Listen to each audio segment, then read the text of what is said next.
तो आइए एक बार हम जोरदार तालियों के साथ थैंक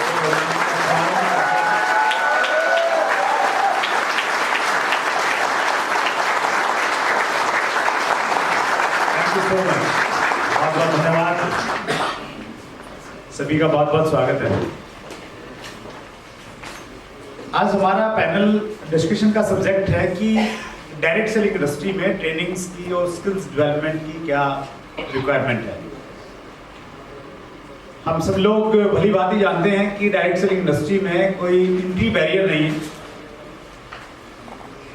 2016 में गाइडलाइंस हमारे सामने आई, हेम पांडे सर हमारे बीच में उपस्थित हैं, तो उन्होंने सबके लिए आसान कर दिया कि कोई भी व्यक्ति डायरेक्ट सेलिंग कंपनी में जुड़ सकता है और उसके लिए कोई बाध्यता नहीं है, कोई उसको पेमेंट नहीं देना पड़ेगा, कोई भी कंपल्सन नहीं है, कोई भी जुड़ सकता है। तो एंट्री बैरियर न होने की वजह से बहुत सारे लोग आ जाते हैं। हमारे यहाँ पे रहता ही है ना, हमारे हिंदुस्तान में फ्री में कुछ भी मिल रहा हो तो सब लोग लाइन में हमेशा तैयार रहते हैं, टूटती नहीं लाइन। तो डायरेक्ट सेलिंग इंडस्ट्री में बहुत सारे लोग आ जाते हैं, अलग अलग बैकग्राउंड के लोग आते हैं, एकेडमिक एजुकेशन का कोई क्राइटेरिया नहीं रहता है।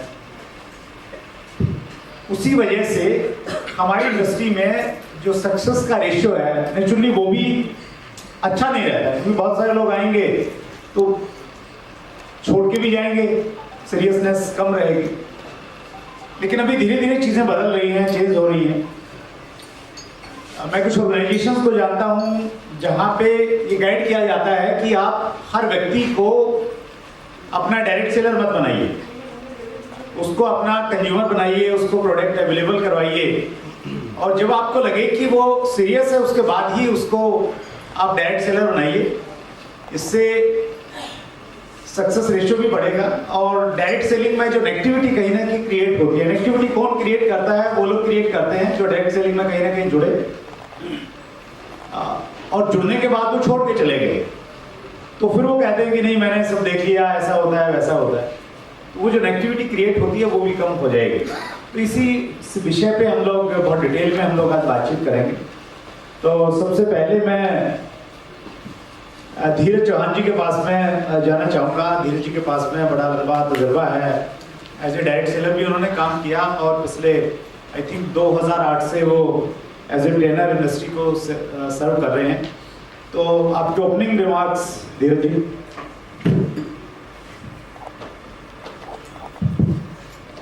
क्या प्लीज?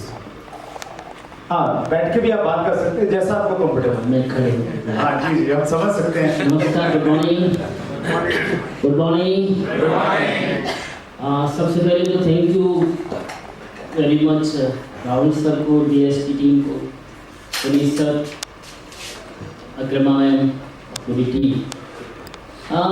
रियली बहुत हिस्टोरिकल ये वर्कशॉप है, सेमिनार है, और ये बहुत एक अच्छा इनिशिएटिव है। इसलिए वहाँ से मैं शुरुआत करना चाहूँगा, क्योंकि इतने सारे रथी महारथियों को, नेटवर्क मार्केटिंग को एक साथ एक मंच पर लाना ये बहुत बड़ी बात है।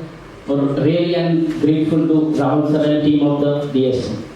और ये मेरे लिए तो और ज़्यादा स्वागत हम कर सकते हैं, और ज़्यादा ताली से, बहुत तालियां हैं।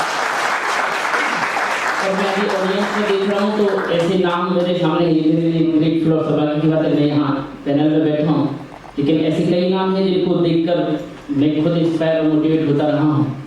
और अभी मैं खड़ा हुआ तो मैंने देखा कि ट्रेनिंग इंडस्ट्री और नेटवर्क इंडस्ट्री की शुरुआत जब मैंने की तो मैं एक चेहरा और इधर से देखना चाहूँगा। नेटवर्क में जो मेरे सीनियर रहे और जिनसे मैं ABCD सीखा उंगली पकड़ के, वो चेहरे मेरे सामने बैठे हैं, मनी पाटिल साहब और पंडे साहब। मैं उनको रियली ग्रेटफुल और थैंकफुल हूँ, उन्होंने मुझे खड़े होने लायक बनाया। Thank you sir. वहीं से मैंने नेटवर्क की बारीकियाँ सीखी और ऐसे ग्रेट लीडर के साथ मुझे सौभाग्य मिला। मैं हर मीटिंग में बोलता हूँ कि उनसे मैंने सीखा। तो ये स्किल्स की जरूरत क्यों है ये बताने की जरूरत नहीं है, और क्यों इम्पोर्टेंस है इसके लिए मैं बताता हूँ। मैं अलीगढ़ शहर से 40 किलोमीटर दूर एक छोटा सा गांव है जट्टारी, वहाँ पर यूपी बोर्ड में पला बड़ा मेरे पिताजी 30 से 5 बहन भाई, हम छोटे से घर में, एक कमरे के घर में, किराए के घर में रहते थे, 16 किराए के मकान हमने बदले। मैं बहुत शाई था, बहुत शर्मीला, बिल्कुल लड़की की तरह। मैं स्किल की इंपॉर्टेंस की बात कर रहा हूँ, मैं आ रहा हूँ अपने एग्जाम्पल से समझाना चाहता हूँ। तो मैं कितनी जबरदस्त पर्सनैलिटी का धनी था। तो 2 बहन भाई थे, मैं चौथे नंबर का था। 1-to-1 बातचीत करने में मुझे शर्म आया करती थी। तो मेरे पिताजी बोला करते थे कि कुछ भेजते थे तो मैं बाजार से सामान खरीदने में नहीं जाता था, बात नहीं करता था। पढ़ने में होशियार, तो कहते थे भगवान जात, ब्रज भाषा मेरी मातृभाषा है, तो ब्रज भाषा में मेरे पिताजी कहते भगवान जा छोरा को कहा होगा कुछ समझ में ना आवे, न बोले न बक करे, अब से बात ना करे, कुछ ना करे, कहा होगा भगवान जाकू भी छोरी बना देते तो बढ़िया होता। मतलब हिंदी में कि इसको भी लड़की बना देता तो बढ़िया होता। इतना शर्माता है, क्योंकि पहले वाली लड़कियां शर्माया करती थी। हाँ, आजकल वालों की बात नहीं कर रहा हूँ। तो ऐसी मेरी पर्सनैलिटी थी। आज वही शर्मीला लड़का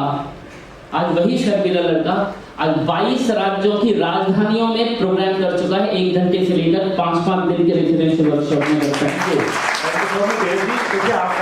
मैं केवल एक चीज बता के खत्म करूंगा, लेकिन ये यहाँ से यहाँ तक क्यों हुआ ये बताना, इसलिए ये केवल ट्रेनिंग से हुआ, स्किल्स सीखने से हुआ। मेरे 1 घंटे का ट्रेनिंग से लेकर 3 दिन के बहुत सारे वर्कशॉप मैंने खुद एज ऑडियंस अटेंड किए हैं। 10 दिन के वर्कशॉप मैंने कई सारे अटेंड किए हैं। इसमें सोशल लीडर्स को सुना, बिजनेस लीडर्स को सुना। 20-20 दिन के 3 वर्कशॉप मैंने अटेंड किए हैं। एक 30 डेज का रेसिडेंशियल वर्कशॉप अटेंड किया है। इतनी सारी ट्रेनिंग प्रोसेस और स्किल्स को सीख कर, समझ कर, सोशल लीडर्स को, स्पिरिचुअल लीडर्स को, बिजनेस लीडर्स को, नेटवर्क लीडर्स को सीख कर उतना सारा लोगों को सुना, ट्रेनिंग में गया, तब जाके वो शर्मीला सा लड़का आज इस लायक बना है। ये है ट्रेनिंग और स्किल्स की इंपॉर्टेंस। इसीलिए ट्रेनिंग की जरूरत है हमारी इंडस्ट्री में, ऐसा मुझे लगता है, और हम सब उसी दिशा में जा रहे हैं। लेकिन मैं एक बात बनाकर अपनी ओपनिंग रिमार्क्स को खत्म करूंगा कि हम जैसे जैसे बड़े हो रहे हैं, जैसे जैसे हम सफल होते हैं, कि हम सबकी रेस्पॉन्सिबिलिटी बढ़ती जाती है कि लोग हमें एज ए रोल मॉडल देखने लगते हैं। तो स्किल सेट के साथ साथ अपने माइंड सेट पर भी काम करें, हम सब मिलकर। उस पर हम ट्रेनर्स का रोल बहुत इंपॉर्टेंट हो जाता है। इवन आप as a owner, as a बड़े रोल में काम करते हैं, तो हमारे व्यक्तिगत जीवन, पारिवारिक जीवन, सामाजिक जीवन, हमारा स्वभाव, हमारा स्वास्थ्य, हमारे आध्यात्मिक जीवन भी लोगों को उदाहरण बने, तो हम अच्छे नेटवर्क लीडर भी खड़े करेंगे और अच्छे इंसान भी खड़े करेंगे। Thank you very much. बहुत बहुत धन्यवाद। बहुत डिटेल में धीरे धीरे बताया किस प्रकार से इम्पोर्टेंस है, और उन्होंने अपना एग्जाम्पल भी हमें दिखाया। हमारे पास में समय थोड़ा लिमिटेड है, तो हम लोग एक सीधे टॉपिक्स पे आते हैं। देखिए, आज हमारे देश में डायरेक्ट सेलिंग इंडस्ट्री की जब ट्रेनर्स की बात आती है तो दीपक बजाज एक बड़ा नाम सामने आता है। दीपक सर, आपने पहल की एज ए ट्रेनर, आप बहुत अच्छे डायरेक्ट सेलर, लीडर, अचीवर थे, अब भी हैं, लेकिन आपने इम्पोर्टेंस समझी और आपका काफ़ी अच्छा एक्सपीरियंस है। और रिसेंटली दीपक जी ने UCY जो एक 3 दिन की वर्कशॉप है, वहाँ से भागते सीधे यहीं पे आ रहे हैं, कल ही वो फिनिश हुई है। तो दीपक सर, हम आपसे ये जानना चाहते हैं कि इस समय इम्पोर्टेंस तो है डायरेक्ट सेलिंग इंडस्ट्री को, ट्रेनिंग और स्किल्स, किस प्रकार की ट्रेनिंग्स की रिक्वायरमेंट है, किस प्रकार की ट्रेनिंग आज एक डायरेक्ट सेलर को हमें देनी चाहिए? Yes. Alright, good morning everybody. आवाज थोड़ी कम आएगी क्योंकि 3 दिन चिल्लाए हैं हम लोग। लास्ट 3 डेज हमारे साथ 2000 डायरेक्ट सेलर थे तालकटोरा स्टेडियम में, करीब 100 से ज़्यादा कंपनीज के और 9 देशों के। So we just finished last night. I came back home at 12 o'clock. But ये इवेंट और ये मंच इतना बड़ा है डायरेक्ट सेलिंग टुडे का, एक बार जोरदार अप्लॉज चाहूँगा राहुल जब मैं ये सवाल पूछता हूँ ना कि ट्रेनिंग क्यों जरूरी है डायरेक्ट सेलिंग में, तो मुझे बड़ा अजीब लगता है कि कब हम इस काम को ढंग का काम मानना शुरू करेंगे। दुनिया का कौन सा ऐसा काम है जो बिना ट्रेनिंग के हो जाता है, जो ये वाला हो जाएगा? I mean training is important for everything. हमारे बच्चे को 2 साल की उम्र में उसको प्ले स्कूल में डालना शुरू कर देते हैं। For every profession there is training, so here also training is required. एक उदाहरण देता हूं मैं, ट्रेनिंग की इंपॉर्टेंस लोग कैसे कैसे समझते हैं। How many of you know IIT Bombay? Yes सुनो, IIT बॉम्बे की entrepreneurship cell, I have been now I am the brand representative of IIT Bombay Entrepreneurship Cell, right? So Hemant sir जो इंस्टीट्यूशन पूरी दुनिया को इंजीनियरिंग सिखाता है, वो आज ये समझ रहा है कि अगर एंटरप्रेन्योरशिप सिखानी है, हम लोग टेक्नोलॉजी के मास्टर्स हैं, ये IIT वाले लोग समझते हैं कि हम टेक्नोलॉजी के मास्टर्स हैं, लेकिन अगर एंटरप्रेन्योरशिप सिखानी है तो फिर एंटरप्रेन्योर्स को लेकर आना पड़ेगा। And we are choosing direct selling expert for representing their entrepreneurship department, right? So आप लोग भी समझिएगा, और मैं आपको 2 मिनट में एक चीज छोटी सी बोलता हूँ कि पिछले 2 सालों में इस पूरी दुनिया में काम करने के तरीकों में हर इंडस्ट्री में बदलाव हुए हैं। और मैं डायरेक्ट सेलिंग इंडस्ट्री से 16 साल हो गए करीब एसोसिएटेड हुए। 11 साल मैंने एज ए नेटवर्क मार्केटर काम किया, 4 साल से I am into training and consulting. पिछले 2 साल में डायरेक्ट सेलिंग में उतने बदलाव हुए हैं जितने शायद पिछले 2-3 दशकों में भी नहीं हुए हैं। Now you need social media, now you need online technology, now you need tools, right? उनके साथ साथ आपको कंबाइन करने हैं आपके पुराने तरीके। पहले आप लोगों को सिखाते थे, मुझे सिखाया गया था आई कांटेक्ट करो लोगों से। अब मैं एयरपोर्ट पे जाता हूँ, कोई आई कांटेक्ट कर नहीं रहा है क्योंकि वो मोबाइल में है। 2 साल मैंने फाइट किया मेरी पुरानी ट्रेनिंग से कि वो मुझे आंखों में आंखें डाल के देखेगा, मैं बातचीत शुरू करूंगा और प्रोस्पेक्टिंग शुरू होगी। वो देख ही नहीं रहा है।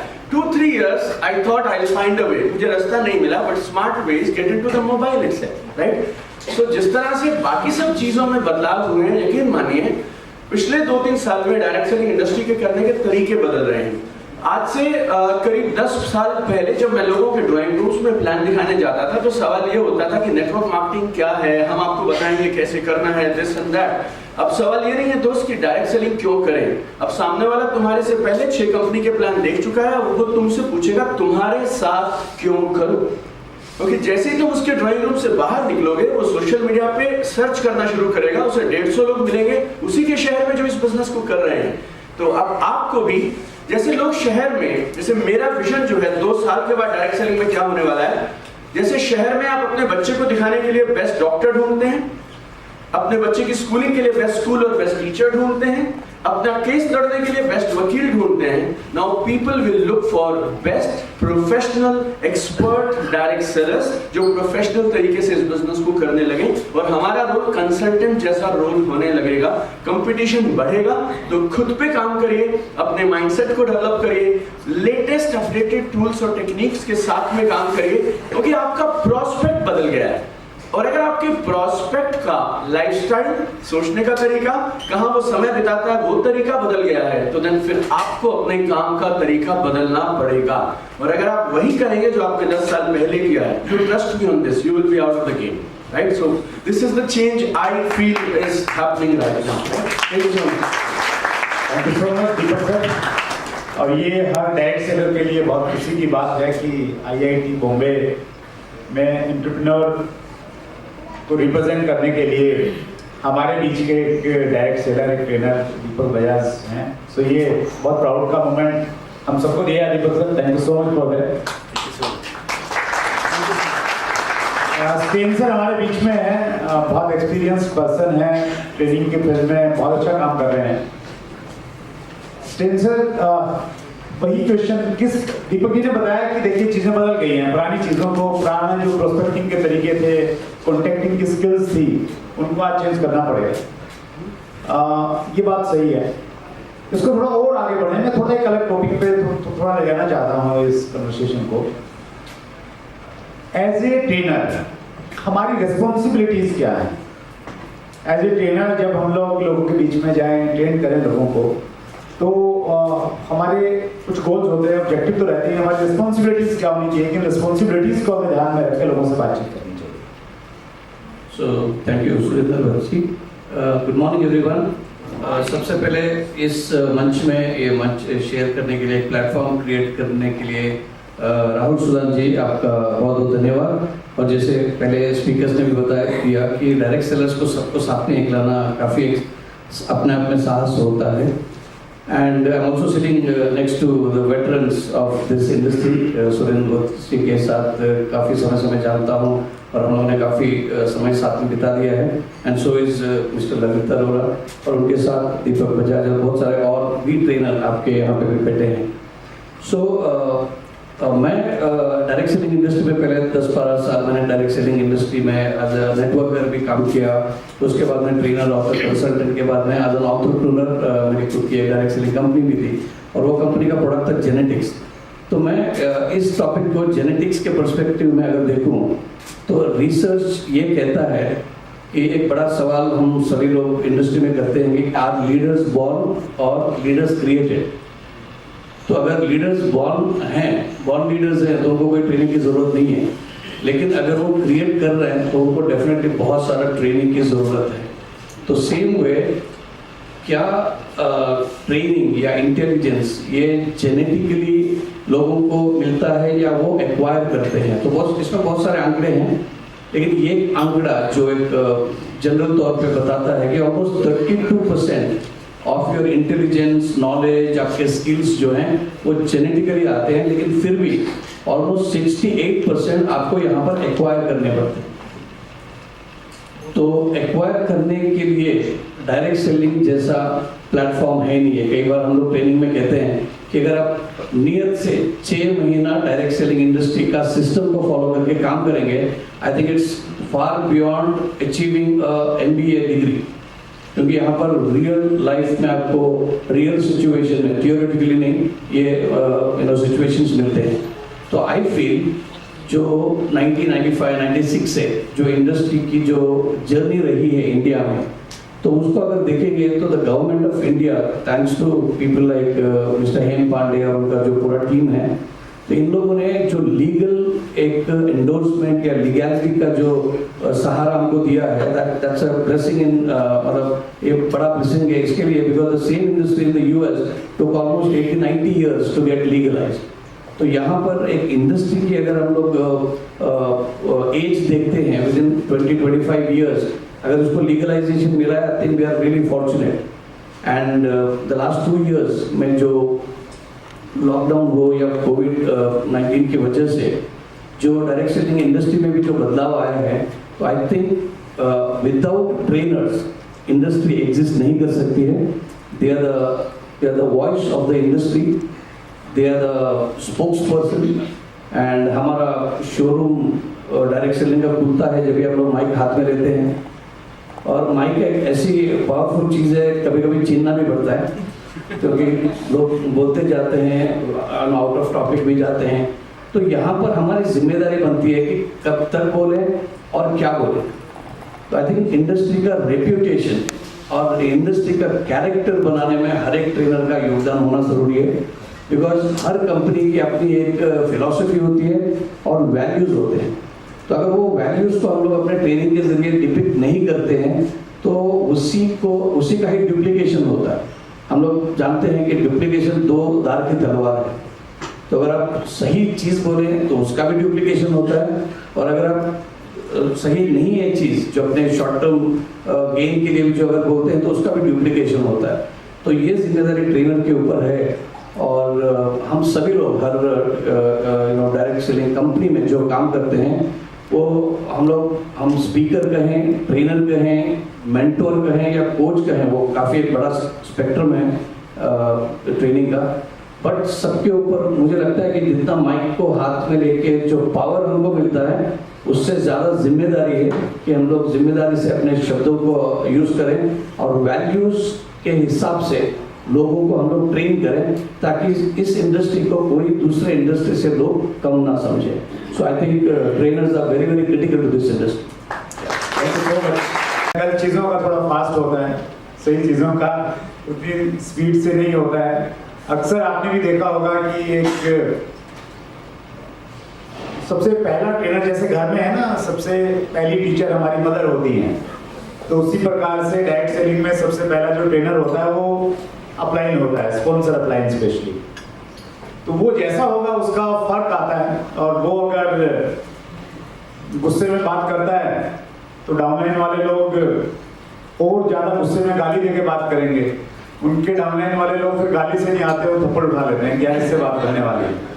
उससे नीचे वालों को लगता है कि डंडा उठाना पड़ेगा तभी ये लोग काम करने वाले हैं, तो उससे नीचे वाले बंदूक लेके आते हैं यार तेरे से ऐसे काम करवाऊंगा। ये बहुत इम्पोर्टेंट है कि हम लोग क्या कर रहे हैं। और एक राइटर हैं जॉन सी मैक्सवेल, उनकी किताब है अपने भीतर छुपे लीडर को कैसे लेना है। तो उन्होंने बहुत अच्छा उसमें लिखा है कि मैं चलता हूँ बहुत सावधानी से क्योंकि मेरे पीछे एक छोटा बच्चा चल रहा है। मैं भटकने का जोखिम नहीं ले सकता क्योंकि मुझे डर है मैं भटकूंगा तो वो भी भटक जाएगा। तो हमारी उस प्रकार का वर्किंग स्टाइल होना चाहिए, हम क्या बोल रहे हैं, क्या बिहेव कर रहे हैं, वो बहुत इंपॉर्टेंट है। स्टेंसन ने बहुत अच्छे से उसको बताया। ललित जी हमारे बीच में हैं, बहुत पुराना एक्सपीरियंस है, 23 साल से वो डायरेक्ट सेलिंग इंडस्ट्री से जुड़े हुए हैं। ललित सर, इनिशियल ट्रेनिंग की क्या जरूरत है? देखिए बहुत सारे डायरेक्ट सेलर्स हमारे बीच में हैं। अभी राहुल सर ने सभी कैटेगरीज को शामिल किया है यहाँ पे। हम direct seller of the year से भी मिलेंगे, direct seller female of the year से भी मिलने वाले हैं। बहुत सारी डायरेक्ट सेलिंग कम्युनिटी बैठी है एज ए डायरेक्ट सेलर। तो उनको इनिशियल लेवल पे जब वो अपनी टीम को टीच करें तो किस प्रकार की ट्रेनिंग और किस प्रकार की बातों का इनिशियली ध्यान रखना चाहिए? सर आपने दोनों तरह के लोगों को देखा है। I think you are comfortable in Hindi? Absolutely. I understand Hindi. I speak Hindi. Yeah thank you so much. So आपने दोनों तरह के वर्क कल्चर को भी देखा है, डायरेक्ट सेलर्स में कैसे काम करते हैं और यू नो कॉर्पोरेट्स में भी कैसे वर्किंग होती है। अगर वहाँ से कोई एक अच्छी चीज चुरा के हमें डायरेक्ट सेलर्स को देनी हो, वो क्या हो सकती है? Thank you so much, sir, for such a wonderful question. First of all, I thank BST under the leadership of Mr. Rahul for setting up such a wonderful platform today for all the direct sellers of India to come together. Well, the moment Mr. Bajaj said about IIT Bombay, I am telling you, I don't know, see how is that we didn't cross the road still now? First time we are meeting here. Even I am, what to say, for ESL, IIT Bombay.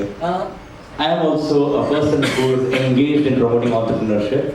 At the same time, last month itself, I was in IIT Bombay to give a guest, as a guest faculty, to give a lecture to all the students.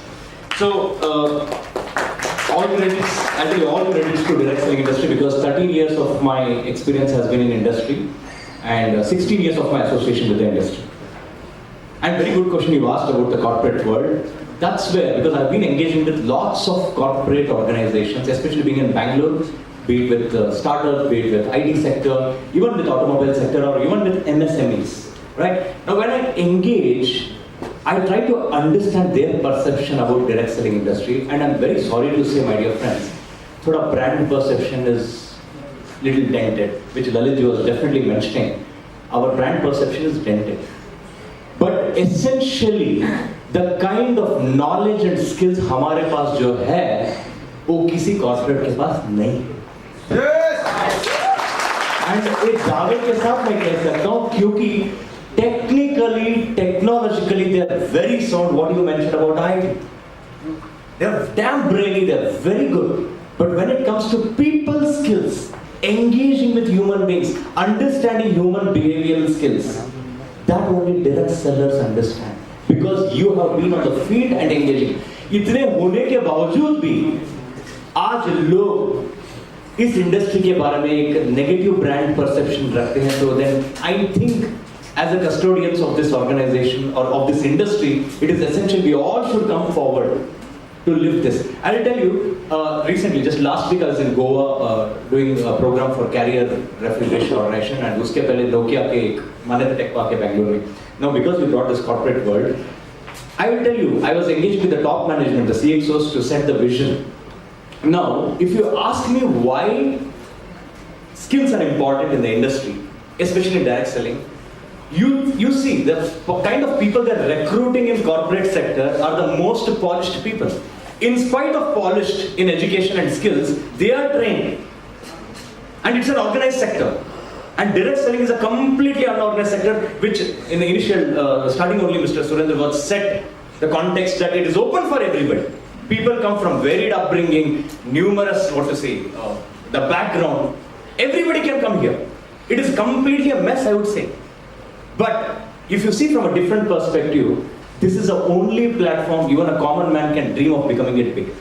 without education. I'm telling you, without the typical education, but with the training and the skills, if imparted well, then I'm very sure, my dear friends, आने वाले समय में मतलब direct seller को जो वो respect और इनाम, ठीक है हमारे रेस्पेक्ट हमारे इंडस्ट्री में होता है एंड हमारे कंपनी में काफी सारे ऑटोग्राफ्स, वो ठीक है. The day direct sellers should really celebrate is when public take our autograph.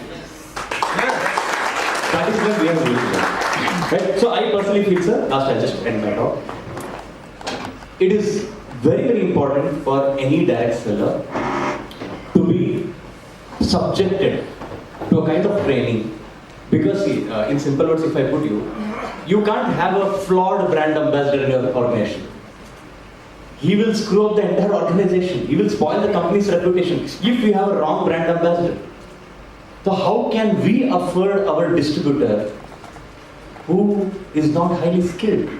And that's where training is very essential. And thoda sa process driven you're talking about technology driven, absolutely. ये सब थोड़ा सा मिलके emotionally driven organization हमें बनाना है, not a materialistic driven organization. क्योंकि आज के डेट पे सबके पास कार भी है, घर गलियां में भी बड़े बड़े कार आ चुके हैं, सिर्फ डायरेक्ट सेलर के पास नहीं है. Only a little bit if we change the perception, because I just wrote this one word today. The thing why brand perception is wrong in the industry and outside other sectors is simply because of too much of motivation, the arrogance has crept in. अगर humility लाना है हमारे अंदर, 3 चीज की जरूरत है, वो है attitude, knowledge and skills.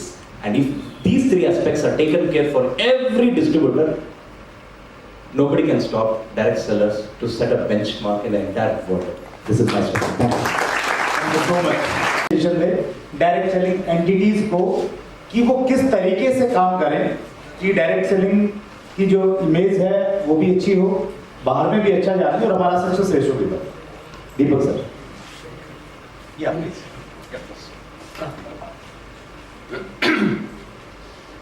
Direct sellers और direct selling entities. Okay, direct sellers के लिए मैं एक चीज बोलूँगा. देखिए, हम लोग जितनी मेहनत करते हैं एक सेल क्लोज करने में, हम उसका 1% मेहनत करते हैं उन लोगों का ध्यान रखने में और उनको सही टेक ऑफ करवाने में. आप 10 चक्कर लगाते हैं उसके घर पे और जिसको ले जा सकते हैं. आपका बस चले तो आप एमडी को भी ले जाएं उस एक सेल को क्लोज कराने के लिए. लेकिन एक बार वो सेल आ जाती है, उसके बाद we start getting to second sale, third sale, fourth sale, and we just we leave those people. So all direct sellers should have a proper, एक solid, ठोस टेक ऑफ सिस्टम बनाइए अपनी टीम में और अपने साथ आने वाले सभी लोगों को उस टेक ऑफ सिस्टम के माध्यम से संभाल के रखिए.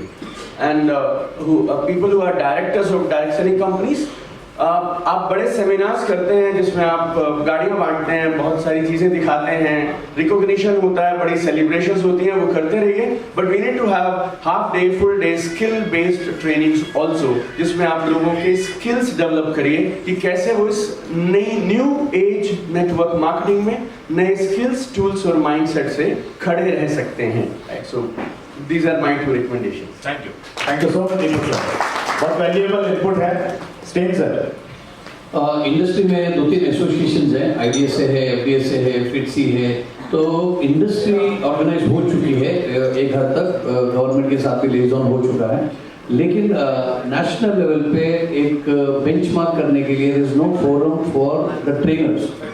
तो मेरा रिकमेंडेशन ये रहेगा कि नेशनल लेवल पे some of the responsible companies can send their one representative and एक नेशनल लेवल पे ट्रेनर्स का एसोसिएशन हो जाए. इट्स लाइक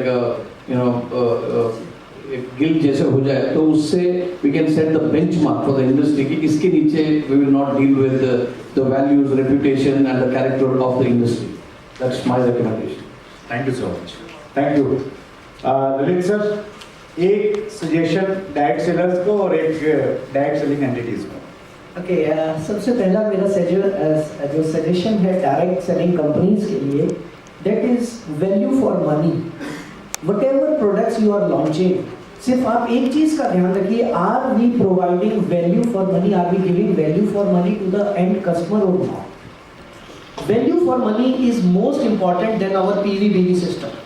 सो मुझे ऐसा लगता है कि इस समय पीवी सिस्टम पर ज़्यादा ध्यान दिया जा रहा है, वैल्यू फॉर मनी पे कम दिया जा रहा है. दूसरी चीज़ जो जल्दी जल्दी प्लान बदलने के तरीके चल रहे हैं मार्केट में, नेटवर्कर टूट जाता है। नेटवर्कर टूट जाता है जब हम अपना बेसिक स्केलेटन प्लान चेंज कर देते हैं, नेटवर्कर टूट जाता है। सो इन दो चीजों पर अगर आप ध्यान देंगे तो definitely all leaders will stick to you. और मैं सभी जितने नेटवर्क मार्केटिंग के सीनियर लीडर्स मेरे सामने आदरणीय लोग बैठे हैं, मैं आप सभी को सिर्फ दो चीजें कहना चाहूँगा। एक तो हम सेल क्लोज करने के चक्कर में जो बहुत बड़ी बड़ी हवा में बातें कर देते हैं उसको थोड़ा सा कम करना पड़ेगा, राइट। और दूसरी चीज, यस, फील्ड में जाकर सपोर्ट करनी होगी।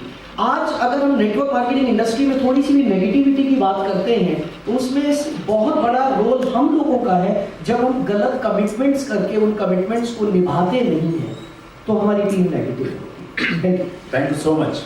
यस धीरज सर, एक संदेश। हाँ सर, मुझे तो लगता है कि प्राइमरी लेवल पर जब एंट्री करते हैं तो स्किल्स की रिक्वायरमेंट होती है। जब टीम्स बढ़ने लगती हैं तो अलग तरह की स्किल्स की रिक्वायरमेंट बढ़ने लगती है, लीडरशिप स्किल्स हो गए। और जब खूब टीम बड़ी हो जाती है तो एक चैलेंज आता है, सबको आता है, हमको भी आता है, इवन जो एमडीज हैं उनको भी आता है।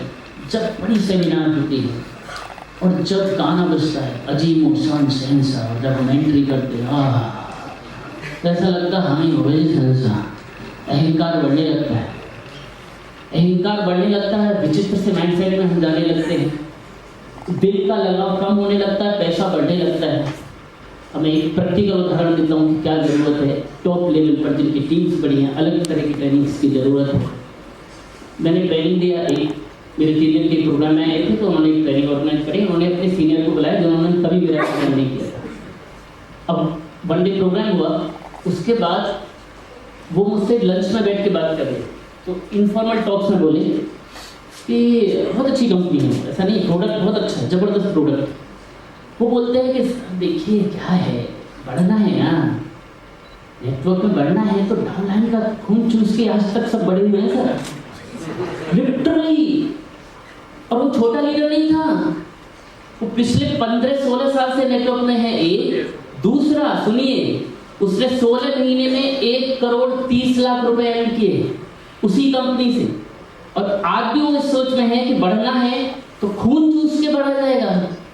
Look the attitude. तो जब आप इतना पैसा कमा लिए हैं इसी इंडस्ट्री से और उसी कंपनी से, फिर भी आप ये सोचते हैं, तो उसको अलग लेवल की ट्रेनिंग की जरूरत है, अलग लेवल की माइंड सेट की जरूरत है। ये हमें ध्यान देने की जरूरत है। सारे जो एमबीज हैं उनको टॉप लेवल के लिए अलग तरह का माइंडसेट, स्पिरिचुअल ट्रेनिंग देने की बहुत जरूरत है। अहंकार नहीं बढ़ना देना आपका ना बड़े लीडर्स का, ये बहुत जरूरी है। 2012 से मुझे डायरेक्ट सेलिंग एसोसिएशंस के साथ क्लोजली काम करने का मौका मिला। और जब भी हम लोग अथॉरिटीज के पास में जाते हैं तो वहाँ हमें इस रूप में देखा जाता है कि ये सपने बेचने वाले लोग हैं, ये सपने बेचने वालों की इंडस्ट्री है, उस निगाह से हमें देखा जाता है। मीडिया में भी जब मीडिया वाले, मैं डायरेक्ट सेलिंग टुडे की बात नहीं कर रहा हूँ, मैं बाहर की मीडिया की बात कर रहा हूँ, तो वहाँ नेगेटिव न्यूज़ ही चलती हैं, तो वो भी जब भी कोई इस प्रकार की चीज़ें आती हैं तो उसी प्रकार की टैगलाइन हमारे साथ में जुड़ती है। तो अब हमें इन चीज़ों से थोड़ा बचना चाहिए कि मैं कौन सी घड़ी पहन रहा हूँ, किस ब्रांड की शर्ट डाल रखी है, कौन सी गाड़ी मैंने खरीदी है। वो जमाना चला गया, उससे जितना हम लोग बचेंगे उतना वो चीज़ बहुत नेगेटिव इम्पैक्ट डाल रही है एक्चुअली हमारे ऊपर। आप अपनी कंपनी में कीजिए, उसको बहुत ज़्यादा हाईलाइट मत कीजिए। एज ए डायरेक्ट सेलर मैं ये कहना चाहता हूँ डायरेक्ट सेलर्स को, और मैनेजमेंट को मैं एक चीज़ कहना चाहता हूँ, बिकॉज मैं पिछले 22 सालों से डायरेक्ट सेलिंग इंडस्ट्री में काम कर रहा हूँ। ये जो सेट वर्कर एक कम्युनिटी क्रिएट हो रही ना, उससे हमें बचना चाहिए और अपनी ऑर्गेनाइजेशन को बचाना चाहिए।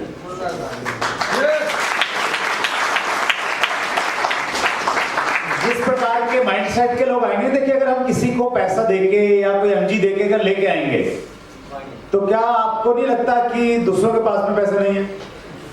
और क्या आपको, हमें लगता है कि ये मेरे पास तो पैसा देके आ गया, लेकिन मेरे यहाँ तो ऐसी गंगा बहती है, इसमें आके ये पवित्र हो जाएगा, फिर जाएगा नहीं कहीं। तो वो जाएगा और बहुत सारों को साथ में लेके जाएगा और रेपुटेशन को खराब करके जाएगा। तो ध्यान रखिए, डायरेक्ट सेलिंग में कुछ भी छुटता नहीं है, बिल्कुल ट्रांसपेरेंट है सब कुछ। आप किसी को कुछ भी देंगे, जब आपके कर्मठ डायरेक्ट सेलर को वो चीज मालूम चलेगी ना, उसका उसी दिन से मोह भंग हो जाएगा और उसी दिन से वो काम करना छोड़ देगा। और हमारे पास में कुछ एग्जांपल हैं, कुछ कंपनियां आती हैं, जब वो आती हैं तो एक साल में ऐसा लगता है कि बस यही सब कुछ है, और फिर उनकी उनती गिनती बहुत तेजी से शुरू हो जाती है। तो उनसे हम अनुभव लें, उनकी गलतियों से सीखें, तो उस चीज का हम ध्यान रखेंगे तो एक अच्छा माहौल हम लोग क्रिएट कर सकते हैं। So thank you so much Rahul ji, हमें अपॉर्चुनिटी देने के लिए, अपनी बातचीत रखने के लिए डायरेक्ट सेलिंग एंटिटीज और डायरेक्ट सेलर्स को लेके। और ये जो हमारा डिस्कशन है, इसमें जो भी अच्छा लगे तो मैगजीन में आप जरूर इसके कुछ पॉइंट्स डालेंगे, मैं उम्मीद करता हूँ राहुल से, आपकी एडिटिंग टीम से। सो थैंक यू पैनलिस्ट, बहुत बढ़िया। स्टेन सर कुछ कहना चाहते हैं? स्टेन सर का जो सजेशन है पर्सनली मुझे बहुत अच्छा लगा, जिस प्रकार से डायरेक्ट सेलिंग एंटिटीज की एक एसोसिएशन बनी हुई है, और उससे कहीं ना कहीं मैं तो चैट विद सेंडरवर्क्स पे किसी को बुलाता हूँ तो मैं देखता हूँ मैं किसी एसोसिएशन के मेंबर है तो थोड़ा ठीक कंपनी होगी, तो क्राइटेरिया से थोड़ा हो जाता है। तो उसी प्रकार से अगर डायरेक्ट सेलिंग ट्रेनर्स की भी कोई इस प्रकार के ऑर्गेनाइजेशन बने तो वो इजी हो जाएगा कंपनीज के लिए कि उसको बुलाना चाहिए, उसको नहीं बुलाना चाहिए। ये सब प्लीज। मैं ये बात ऐड करना चाहता हूँ कि जब इन्वेस्टमेंट की बात होती है जो स्टॉक एक्सचेंज में वगैरह, तो वहाँ पर एक कैंपेन चलता है जो म्यूचुअल फंड को ज़्यादा प्रमोट करते हैं, और उसमें एक टैगलाइन है कि म्यूचुअल फंड सही है, म्यूचुअल फंड सही है, मतलब इट्स अ राइट इंस्ट्रूमेंट, क्योंकि उसमें एक्स्ट्राऑर्डिनरी आपको रिटर्न्स नहीं मिलते बट स्टेडी मिलते हैं कि SIP के थ्रू वगैरह कर सकते हैं। तो मुझे ऐसा लगता है कि यहाँ पर जितने भी कंपनी के डायरेक्टर्स हैं, ओनर्स हैं, प्रमोटर्स हैं, और जितने भी जो रिस्पॉन्सिबल फ्रंटलाइन लीडर्स हैं, ये सभी लोग शपथ लें अपने आप से और इंडस्ट्री की एथिकल स्टैंडर्ड को बढ़ाएं। तो ये जो मैल प्रैक्टिसेस हो रहे हैं, ये जो सेट वर्कर की जो कम्युनिटी है, वो डेफिनेटली वो डिमिनिश होगी, उनको ज़्यादा बढ़ावा नहीं मिलेगा। तो एक दिन हम लोग ये टैगलाइन यूज कर सकते हैं कि डायरेक्ट सेलिंग सही नहीं है, डायरेक्ट सेलिंग सच है। तो ये स्टैंडर्ड हमको डेफिनेटली सब करना है। Thank you so much sir. तो सभी पैनलिस्ट का बहुत बहुत धन्यवाद, थैंक यू सो मच। हर साल तो मिलना ही है। थैंक यू सो मच एक अपॉर्चुनिटी देने के लिए Rahul sir, thank you so much.